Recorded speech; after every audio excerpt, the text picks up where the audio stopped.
dia tonga soa tao amin'ny fandaharana zany forêt santé aty Canada indray ianao. Ny resahantsika anio zany dia momban'ny fiankinandoha be loatra amin'ny internet. Inona no mety ho fiantraikan'izany fiankinandoha izany, indrindrandrindra eo amin'ny fahasalamana, amin'ny fifandraisana amin'ny manodidina, indrindrandrindra ny fifandraisana ao amin'ny ankohonana izany, ny vady aman-janaka, ary ny fiantraikany amin'ny resaka zany hoe toe-tsaina amin'ny ankapobeny. Ny fiankinan-doha amin'ny internet zany dia ilay ataontsika hoe olona izay tsy tafasaraka intsony mihitsy zany amin'ny internet na aiza toerana misy azy. Misy ny fijerevana ny internet amin'ny fotoana izay mila hijerevanao azy, na ny informaticien izay miasa eo anolohan'ny ordinateur. Fa misy ihany koa zany ny olona izay tena ataontsika hoe zany accro, zany hoe tsy afa-miaina intsony mihitsy zany raha tsy mijery internet. Marina fa mitondra vola betsaka amin'ireny cyber café, cyber internet ireny zany ny fanjifan'ny olona. Indrindrandrindra moa zany tena mampatahotra amin'izao fotoana zao dia ny fanjifan'ny tanora ny internet, ary dia misy mihitsy zany ny manao école buissonnière, zany hoe tsy mianatra intsony fa mandao ny sekoly dia mandeha any amin'ireny cyber café ireny, ka tokony hojerevan'ny mpitantana ny cyber café zany zavatra zany. Tokony hojerevany akaiky ny hoe ity ranamana iray ity dia toa tsy mandeha any an-tsekoly intsony fa aty foana, ka responsabilité mba tokony ho raisin'ny tompon'ny cyber anankiray zany ny mijery akaiky ny zavatra ohatran'izay, fa tsy hoe faly fotsiny hoe mampidi-bola ity tovolahy ity de tsy hijery ianao ny hoe inona marina moa zany no zavatra ataony amin'ny fiainana. Moa ve mianatra ity tovolahy ity mba tokony hipetraka ho responsabilité amin'ny tompon'ny cyber café anankiray zany ny zavatra ohatran'izay. Eo ihany koa zany ny hoe fiainana ny vady aman-janaka, satria rehefa misy zany ny olona izay accroché be loatra ao anatin'io internet io dia na ny communication amin'ny vady aman-janaka zany dia efa lasa tsy misy intsony, ary dia maro ny fisaraha-panambadiana, indrindrandrindra aty amin'ny tany vaventy zany ny vokatry n'io internet io, satria rehefa milona tanteraka ao anatin'io zany ny raim-pianakaviana ohatra dia tapaka ny fifanakalozana sy ny serasera miaraka amin'ny vady aman-janany. Dia mazava ho azy fa rehefa tsy misy intsony izay atao hoe connexion sy communication amin'ny mpivady izay dia mandeha hatrany amin'ny fisarahana. Mila jerena akaiky zany ny zavatra rehetra toy izay, satria ao anatin'ny ataontsika hoe dépendance daholo zany zavatra rehetrarehetra izany. Tsy afan'ny dépendance amin'ny alcool sy ny fidorohana zava-mahadomelina, tsy misy hafa amin'ny dépendance amin'ny filokana, misy zany ny karazana koa zany hoe dépendance amin'ny zavatra toy ny internet izany. Ka rehefa diso exagéré loatra zany ilay connexion ao anatin'io internet io dia izay no tsy normal, zany hoe tena misy ny atao zany hoe dépendance. Eo amin'ny resaka fahasalamana dia misy fiantraikany ihany koa, satria raha ohatra ka mijery internet foana ny olona iray izay presque ataontsika hoe misy tena hoe miaro toro mihitsy hijery karazany zavatra maro dia maro ao anatin'ny internet ary misy zany tena fohy dia fohy ny torimaso ka mety manimba ny fahasalamana zany zavatra zany satria ny maso dia manao exercice betsaka loatra ary ny saina ihany koa ny cerveau zany miasa mijery an'ireny karazany zavatra rehetrarehetra reny mijery ny sary ary mampiditra ny information ny sofina koa zany dia miasa amin'izany zavatra rehetrarehetra izany ka rehefa miena koa ny torimaso dia mety misy fiatraikany koa zany amin'ny fahasalamana ary indrindra dia ny hoe ny zavatra zay jerevana eo dia mety mitarika karazana émotion arakaraky ny zavatra zay jerevanao eo ka raha anatin'ny émotion foana zany ny olona anankiray ao anatin'ny fotoana maharitra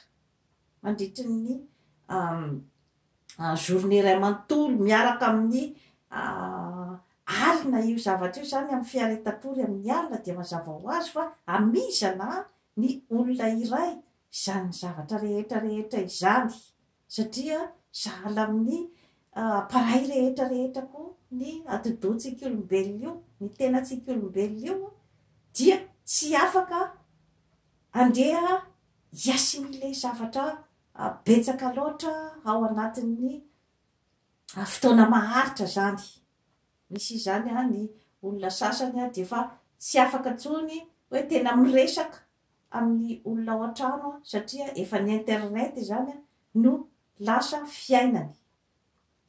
ka mila jerevana akaiky daholo zany zavatra rehetrarehetra izany satria mbola hidirako ihany ny resaka fahasalamana ny amin'ny hoe mitarika ny olona tsy hetsika firy zany ny internet satria raha fa mipetraka eo ianao zany mijery an'iny na ny ambony fandriana dia tsy manetsika vatana ka mety misy fiatraikany be dia be zay eo amin'ny aretina toy ny diabeta ny hypertension arterielle ny ataviazana ary mety misy ihany koa zany ny dépression nerveuse izay ateraky ny faharerahan-tsaina be loatra amin'ny fidiran'ny karazam-baovao ary io koa misy ihany koa ny hoe inona sy inona koa ilay karazam-baovao izay mety manaitra ny olona iray mahatonga ny fironany andeha any amin'ny internet dia raha misy karazana vaovao mampalahelo matezitra izany zavatra rehetrarehetra izany zany no angoninao ao aminao ao isan'andro dia tsy mahagaga fa manome karazana energia negativa ao aminao zany zavatra rehetrarehetra izany ka mety mahatonga anao ho sorena mandray an'ireny karazam-baovao ireny ary dia eo ihany koa ny hoe mety tsy afaka intsony zany ny olona iray hicontrôle ny sakafo hohaniny rehefa eo akaikin'ny internet foana satria dia mety mandeha daholo ny karazana sakafo toy ny bonbon ny biscuit ny chocolat ny zavatra rehetrarehetra izay hoe mety manimba ny fahasalamana zany mety mampiakatra ihany koa ny siramamy ny tany siramamy ao amin'ny olona iray izay efa diabetika ohatra ny fandehanana be loatra eo amin'ny internet ihany ka betsaka zany ny hoe mety karazana fisavoritany saina manoloana an'ireny zavatra ireny ary hita zany zavatra zany amin'ny commentaire izay commentaire masika commentaire manompa sy ataontsika hoe misy atezerana mafy dia mafy betsaka zany ny toe-javatra ohatran'izany satria ilay olona izay mijery zany dia mety karazan'olona izay mikorota-tsaina mety karazan'olona izay efa io foana zany no zavatra ataony mandritry ny andro tontolo ny mijery an'io zavatra io dia mety mahatonga fikorotana-tsaina aminy ka raha vao misy zavatra pitiny kely izay hoe tsy mahafaly azy dia mandeha ny karazana insulte rehetrarehetra sy ny hoe famoahany ny frustration koa zany amin'ny fiainana. Ka mila jerena akaiky zany mila lanjalanjaina ny fandehanana be loatra zany amin'ny internet satria ny atidotsika koa dia mila miala sasatra. Misy fotoana zany izy mba mila miala sasatra, mba mila miaino hira kely ianao dia mila mifatoka amin'ny zavatra hafa, mifatoka amin'ny tokantrano ny serasera ao atokantrano sy ny sisa fa raha ohatra ka afatoka be loatra ao amin'ny internet zany dia mety betsaka zany no voka-dratsiny. Dia eo ihany koa zany idirako ihany koa amin'izay fiakinan-doha amin'ny internet izay ny eo amin'ny lehilahy zany dia misy karazany maro koa zany no mety zavatra hoe ahatonga ny lehilahy iray ifatoka be loatra amin'ny internet. Dia eo ihany koa zany ny fanaovana ny masturbation.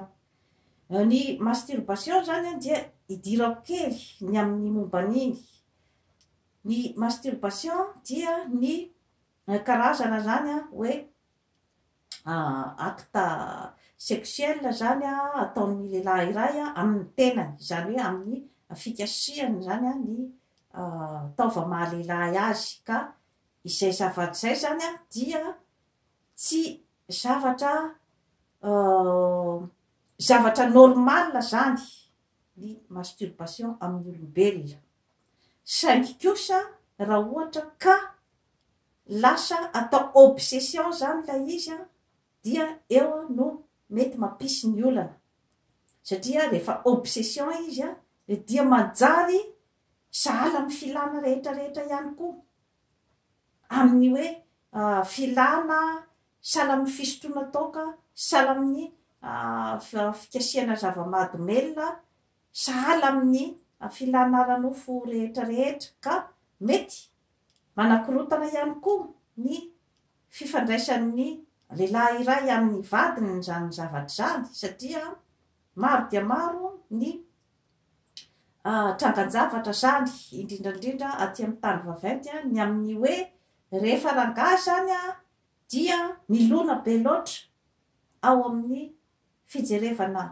ny internet, izay tsy midika hoe izay mpijery internet rehetrarehetra dia manao masturbation daholo. Tsy tompoko, tsy ihany ny fipetraky ny olana fa rehefa tsy voafehy zany io zavatra io manjary obsession dia misy zany ny lehilahy sasany izay lasa tsy mikasika intsony ny vadiny ary dia fitarainana be zany zavatra zany ety amin'ny tany vaventy satria ny vehivavy zany mitaraina, betsaka ny mitaraina fa hoe tsy mikasikasy intsony zany ny vadiny satria efa mifatoka tanteraka ao amin'ny vehivavy izay hitany ao amin'ny internet zany ny fony sy ny sainy rehetrarehetra izany. Ka dia betsaka ny fisaraha-panambadiana amin'izay lafiny izay. Ka inona no tokony ataonao raha matoa rehefa hoe maimany ianao zany fa toa ao amin'ny internet foana ny vadinao ary dia toa efa tsy misy intsony ny fifandraisana amin'ny mahampivady anareo zany. Amin'izay fotoana izay araky ny teniko teo dia tsy voatery akory hoe izay mpijery internet rehetrarehetra dia anana an'izay fironana izay daholo fa mety ho ao anatin'ny facteur zany izay zavatra zay. Ka mila zany ianao vehivavy rehefa hoe sendra ny zavatra ohatran'izay dia mila mba misarika ny vadinao zany, misarika azy ny andeha matetika miaraka miantsena, miaraka mitsangatsangana, ianao mihitsy zany no mamorona ny karazana aktivité rehetra izay azo atao aty ivelany. Ka io moa zany tsy voatery hoe ny vadinao ihany fa mety hoe ny zanakao ao an-trano koa zany dia tarihany izy voaka andehany amin'ny restaurant, andeha hitsidika ny karazan-javatra rehetra izay azo atao aty ivelany, afaka mampiray ny mpianakavy ary dia manao koa ny karazana hoe parti fandraisana vahiny ao an-trano ohatran'izay zany a miaraka manao sport manao marsha vao maraina ny mpianakavy ny kizilamo zany a rehefa hoe hitanao fa diso akro loatra amin'io zavatra io zany ny adolescent zany dia ianao ray mpianakaviana ohatra mba mitondra azy mandeha miaraka milalao baolina miaraka manao sport manao an'itony ara-martiaux sy ny sisa ary dia mitady an'ilay ataontsika hoe karazana connexion zany a communication mba hisarika ny zanakao satria amin'io karazana hoe masturbation io zany dia ny tanorako no tena voasitona amin'izy io ka ny ray aman-dreny zany dia tsy tokony hoe raha ohatra zany sendra mahita ny zanakao manao an'izany zavatra zany ianao zany dia voalohany indrindra aloha zany dia tsy tokony ianao hoe hikiropaka andeha hiteny azy hoe ty zaza ty tena zaza tsy manjary manao zavatra maloto fa miteny azy moramora ny amin'ny hoe ny zavatra ohatran'ity dia personnel acte personnel io dia mihidy any amin'ny chambrenao any ianao no manao azy ary tsy hitan'ny olona satria ny masturbation araky ny teniko teo zany dia acte normal izy io fa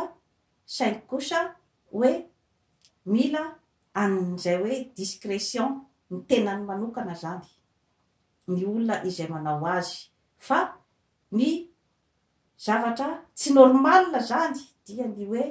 olona iray izay mamerimberina an'io foana zany ao anatin'ny obsession mihitsy zany ilay zavatra dia efa tsy normal izay dia eo ihany koa ny hoe raha ohatra ka ataony akalamanjana hoe hitan'ny olona zany misy aretina ohatran'izany dia efa tsy normal ihany koa izy zay na koa hoe acte izay amin'ny ankizy kely ohatra ankizy kely izay ataontsika hoe somary misy tsy fahalalana ihany zany amin'ny ankizy kely amin'izay zavatra zay dia manatona ny olon-dehibe izay miteny azy zany ny amin'ny hoe tsy amerenany an'ilay fihetsika intsony zany satria mety misy ihany koa zany amin'ny ankizy kely ny zavatra ohatran'izay ary arahana maso sao dia mijery an'ireny porno ireny le ankizy na ohatran'izay zany dia mamerina an'ilay fihetsika ka mila jerevana akaiky zany ny zavatra ohatran'izay ka ny antony itenenako zavatra ohatran'izany zany atao amin'ny fandaharana zany forêt santé dia ny hoe ahafahantsika miatrika ny olana izay eritreretina fa madinidinika amin'ny fiarahamonina kanefa mety misy conséquence voka-dratsy ny goavana eo amin'ny fiarahamonina ka izay no tsara itenenana azy ary ianao izay voakasikilay fandaharana dia fanomezana fampieritreretana anao ilay izy satria hoe mety aminao ve ny fanaovana ny accrochage be loatra amin'io karazan-javatra io ianao ihany dia afaka mamaly ny fanontaniana satria mino aho fa raha ohatra ka olona diso accroché be loatra dia ao anatin'ny cercle vicieux infernal izy izany hoe tsy afa-miala tao ntsony zany satria manosika azy mafy dia mafy ny fijerevana ny internet amin'ny fotoana maharitra ary nefa ny fahasalamany koa miditra ao anatin'izay zavatra zay koa ny hoe lasa mararirary daholo ny tenan'iray manontolo satria tsy mihetsika, satria tsy mihinana tsara ara-dalàna, tsy mihinana sakafo ara-pahasalamana ara-dalàna ary mampiditra karazana émotion betsaka loatra ao amin'ny tenany. Izany zavatra rehetrarehetra zany no cercle vicieux ao anatin'ny cercle infernal ny internet. Ary ny zava-doza dia izay ilay hoe tsy misy intsony ny communication amin'ny vady aman-janaka, ka raha ohatra ka miteraka ihany koa zany fisaraha-panambadiana koa zay zavatra rehetrarehetra zay dia iza no voamafy. Ka tsetsasetsa tsy aritra ihany no ataoko eto amin'ny Jeanne Forêt Santé, ary manampy anao amin'ny olana madinidinika izay tsy sahy tenenina amin'ny fiarahamonina kanefa dia mety manimba zavatra betsaka, mety manimba anao tompo-tena ary manimba ny manodidina anao, ary indrindrandrindra manimba ny fahasalamanao. Dia toy izay sy toy izay indray tompoko lahy sy tompoko vavy no azona tolotra anio manaova abonnement amin'ny Jeanne Forêt Santé aty Canada fa hanatsara ny fiainanao. Bye bye.